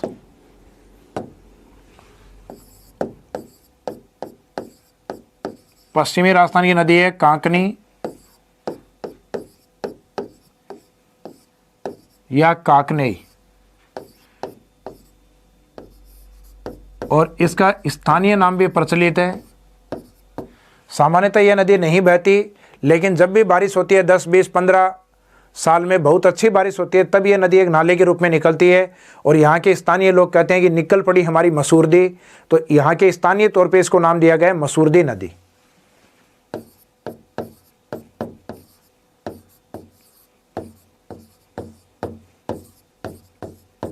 तो ये अच्छा क्वेश्चन है, इसमें राजस्थान की मसूरदी नदी किस नदी को कहा जाता है? तो इसका जो लोकल नेम है वो मसूरदी के रूप में प्रसिद्ध है, काकनी या काकने नदी का।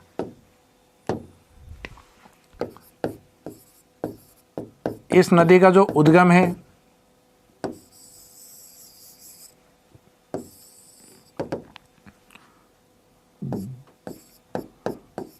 एक गांव आता है कोटरी विलेज या कोटरी गांव। ये कोटरी गांव यहाँ स्थित है जैसलमेर में। यहाँ से निकलकर ये नदी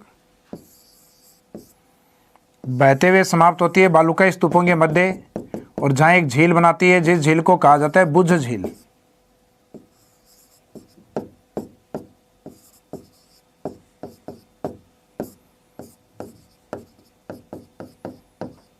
तो इसमें मुख्यतः 2 पॉइंट इंपॉर्टेंट है। एक तो है मसूरदी के नाम से कौन सी नदी प्रसिद्ध है, काकनी या काकनी, और दूसरा है बुझ झील राजस्थान की किस नदी पर बनी हुई है? तो बुझ झील बनी हुई है काकनी या काकनी नदी पर। तो बुझ झील मीठे पानी की झील है, इसको नोट या विशेष में लिख सकते हैं आप अलग से।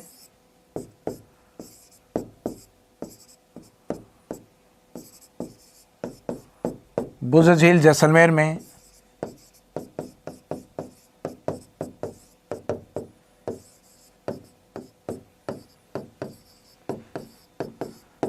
मीठे पानी की झील है जो काकनी नदी पर निर्मित है।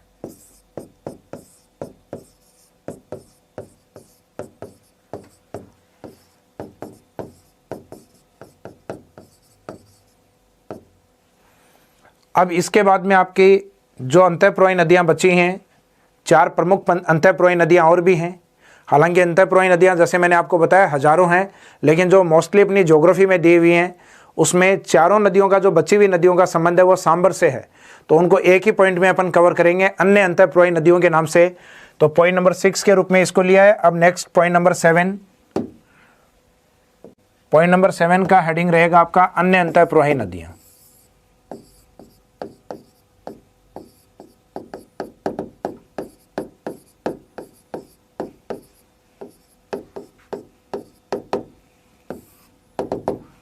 अन्य अंतःप्रवाही नदियां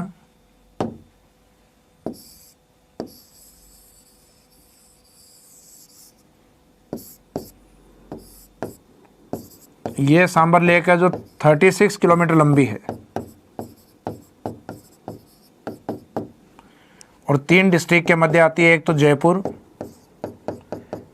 एक रहता है इसमें नागौर और एक डिस्ट्रिक्ट रहता है इसमें अजमेर। इस झील के इधर वाला पार्ट जो जयपुर है, जयपुर में एक पहाड़ियाँ आती हैं आपके मनोहरपुर की पहाड़ी।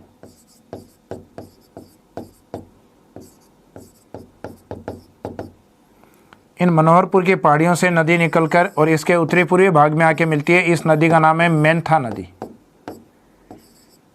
इस मेंथा नदी का दूसरा नाम मेंढा भी है। जयपुर के उत्तर की ओर जाते हैं तो एक नदी आती है, डिस्ट्रिक्ट आता है जयपुर के उत्तर की ओर सीकर। सीकर से निकलकर इस सांबर के उत्तरी भाग में आने वाली जो नदी है इसको कहा जाता है खंडेल रिवर। इसको खंडेल नदी कहा जाता है। जयपुर के इस साइड में अजमेर वाला पार्ट और अजमेर वाले पार्ट से और सांबर में आके जो मिलने वाली जो नदी है इसको नाम दिया जाता है रूपनगढ़ नदी, क्योंकि ये अजमेर का एक क्षेत्र आता है रूपनगढ़, उस क्षेत्र से होते हुए आती है, इस कारण इसको रूपनगढ़। और वैसे ये अजमेर के जिस पोर्शन से आती है वो आपकी आती हैं नाग पहाड़ियाँ या नाग फॉरेस्ट एरिया। नाग जो पहाड़ी क्षेत्र है, जहाँ वन क्षेत्र है, उससे निकल कर आती है, जबकि नाग पहाड़ियों से निकलने वाली जो प्रमुख नदी है वो लूनी को माना जाता है। और अजमेर और सीकर के इस साइड में जो डिस्ट्रिक्ट रहता है वो रहता है नागौर। और नागौर डिस्ट्रिक्ट से और सांबर में आने वाली जो नदी है उसका नाम है खारी नदी। खारी अपने एक पहले पढ़ चुके हैं, लूनी के अंदर खारी पड़ी है, जो अपन ने सिरोही के जो सिरोही वाला जो पार्ट है वहाँ से निकलती है। वहाँ एक पहाड़ियाँ आती हैं शेरगांव की पहाड़ियाँ, तो सिरोही से निकलकर वो जवाई नदी में मिलने वाली देखी थी खारी नदी अपन ने, जबकि ये राजस्थान की दूसरी खारी नदी है। एक खारी नदी और आएगी बनास के अंदर। तो लास्ट में जब तीनों खारी नदियाँ कंप्लीट होंगी तो तीनों के बारे में एक बार आप अपने वापस रिपीट करेंगे। तो खारी राजस्थान में तीनों अपवाह तंत्र में शामिल है, अरब सागर में, अंतःपुरवा में और बंगाल की खाड़ी में। तो ये जो सांबर में आने वाली जो खाड़ी है ये है नागौर की खाड़ी। अजमेर से आने वाली रूपनगढ़ और जयपुर से आने वाली का नाम मेंथा और सीकर से आने वाली का नाम खंडेल रिवर। तो इसमें जो सांबर के चारों ओर जो डिस्ट्रिक्ट दिए हुए हैं, इन चारों ओर के डिस्ट्रिक्ट में सबसे इंपॉर्टेंट डिस्ट्रिक्ट कौन सा है या सबसे मेन डिस्ट्रिक्ट कौन सा है जो राज्य की राजधानी के रूप में भी है, वो जयपुर है। तो मेन जयपुर है, तो वहाँ से निकलती है मेंथा। और इन चारों में से वो एरिया जहाँ अंग्रेजों का मेन गढ़ था, मेन किला हुआ करता था, वो था अजमेर मेरवाड़ा। तो अंग्रेजों का जो गढ़ था वहाँ से आने वाली का नाम है रूपनगढ़। राजस्थान में सर्वाधिक खारे पानी की झीलें किस जिले में हैं, तो सर्वाधिक खारे पानी की झीलें राजस्थान में नागौर में है, तो वहाँ से आने वाली का नाम है खारी। राजस्थान में खंडेला की पहाड़ी कहाँ स्थित है, तो खंडेला की पहाड़ी सीकर में है, तो वहाँ से आने वाली का नाम है खंडेल रिवर। तो जैसी इनके वर्डिंग्स जो अपन ने देखे हैं उन्हीं से इनको थोड़ा लिंक करके देखना। एक क्वेश्चन आता है सांबर में कौन सी नदी नहीं गिरती, तो जनरली एग्जामिनर ऑप्शन दे देता है कई बार, या तो कांतली नदी, क्योंकि सीकर के आसपास का एरिया वही है जहाँ एक अंतःपुरवाई नदी आती है कांतली, या फिर एक अलवर और भरतपुर की नदी है जिसका नाम है रूपारेल, जबकि इसमें गिरने वाली का नाम क्या है, रूपनगढ़। तो रूपनगढ़ नदी अलग है, ये अजमेर वाली है रूपनगढ़, और वो रूपारेल है वो अलवर और भरतपुर वाले एरिया में है, राजस्थान के पूर्वी भाग में स्थित है। और सांबर में इन चारों अंतःपुरवाई नदियों में से सबसे ज़्यादा लवण और नमक लेकर आने वाली जो नदी है वो मानी जाती है मेंथा को या मेंढा रिवर को। तो सांबर में सर्वाधिक नमक या लवण लाने वाली या नमक का निक्षेपण करने वाली नदी कौन सी है, तो मेंथा या मेंढा रिवर। तो अब सांबर से जुड़ी हुई एक दो विशेषताएं हैं या इन नदियों से जुड़ी हुई जो विशेषताएं हैं उसमें एक मेंथा या मेंढा के बारे में लिखिए। मेंथा या मेंढा सांबर में सर्वाधिक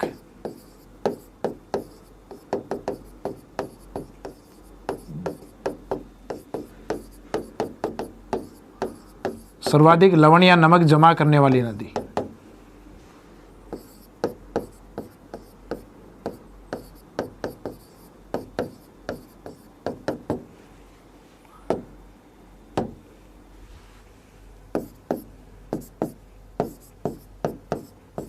अब सांबर के बारे में एक इम्पोर्टेंट पॉइंट आता है।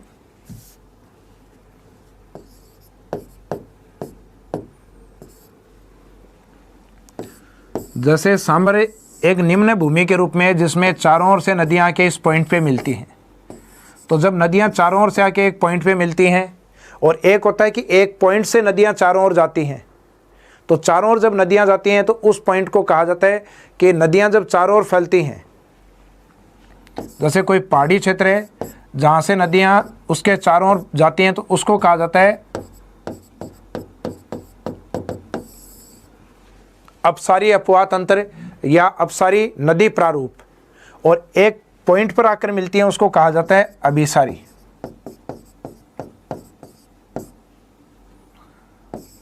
अभिसारी नदी प्रारूप, यानी इसमें जो नदियों का जो डायग्राम बन रहा है वो किस तरीके का बन रहा है कि नदियां चारों ओर से आके और एक पॉइंट पे मिलती हैं। जैसे अपने जो लेंस होते हैं उस लेंस में एक में सूर्य का प्रकाश जाने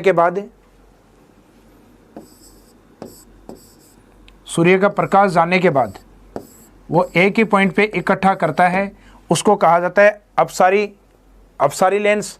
और एक होता है अभिसारी लेंस जो कि प्रकाश को फैला देता है। तो जैसे नदियां एक पॉइंट से अगर चारों ओर बहती हैं या उच्चावच भाग से चारों ओर जाती हैं तो उसको कहा जाता है अपसारी नदी प्रारूप या रिवर पैटर्न। तो ये जो सांबर है ये किस प्रकार के नदी प्रारूप का उदाहरण है? अभिसारी नदी प्रारूप का। और देश में अभिसारी नदी प्रारूप का ये सर्वश्रेष्ठ एग्जाम्पल माना जाता है। तो सांबर झील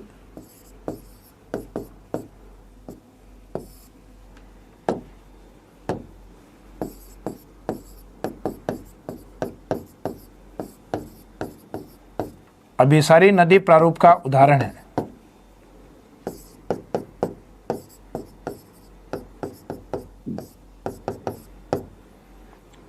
सर्वश्रेष्ठ उदाहरण है।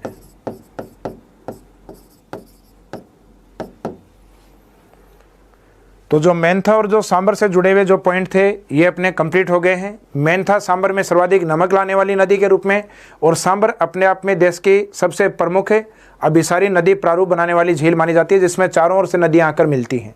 और ये बालसन का एग्जाम्पल भी है। बालसन का मीनिंग मैंने आपको लिखवाया था कि पहाड़ों के मध्य ऐसा कोई निम्न बेसिन या जो झील होती है उसको बालसन कहा जाता है। तो यहाँ पे भी अरावली की पहाड़ियाँ हैं अजमेर, और इस साइड में भी अरावली की पहाड़ियाँ हैं, जयपुर, अजमेर, और इस साइड में सीकर।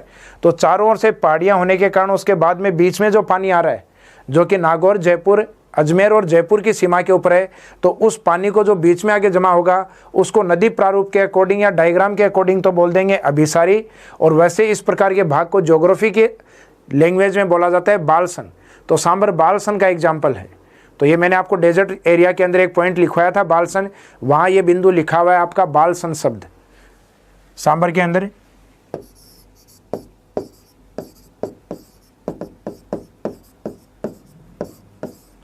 यह बालसन का उदाहरण है। बालसन का मीनिंग होता है डेजर्ट एरिया में पहाड़ियों से घिरी हुई निम्न भूमि या निम्न बेसिन जो झील के रूप में होता है उस एरिया को बालसन कहा जाता है।